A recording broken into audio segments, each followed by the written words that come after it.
Hi, I'm Bill from Beyond Fitness Online. Today I'm going to talk to you about why I choose the rowing machine over any other piece of cardio equipment. Now, if you follow me, you understand that I'm a brain first personal trainer, and so that means I'm looking at what the brain is telling the rest of your body, and ultimately how can we impact that to get you the best results. Now, that means we need to take into account things like the vision, the vestibular system, as well as how your joints move. So if we get on a treadmill, our proprioceptive system, our sense of feel, is telling us, yeah, we're walking or we're running. Our visual system doesn't see that. Our visual system sees everything stay the same and says we're not moving. And our vestibular system feels us bumping up and down but not moving forward. So all three systems are telling the brain something different. And what ends up happening is we can end up with dizziness, weakness, stiffness, all kinds of different negative effects can come from doing that. Now, nothing beats getting outside if you can actually go out for a run or a walk or ride a bike outside or really climb actual stairs.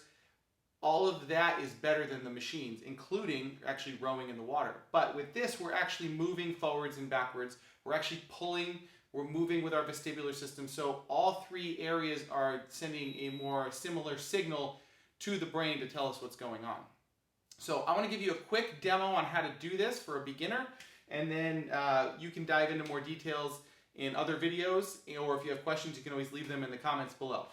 But what we're going to do is we're going to stick the feet in the holsters. We're going to strap them in so they're nice and tight. The strap should be somewhere right around the tops of your shoelaces.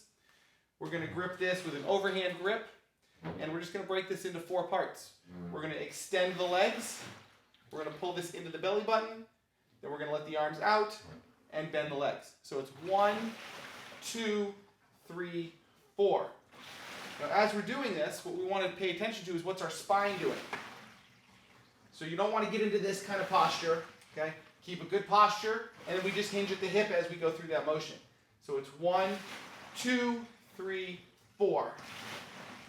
Keep that spinal rounding to a minimum. Keep your posture nice and high. Pick a visual target in front of you so you can see yourself actually moving.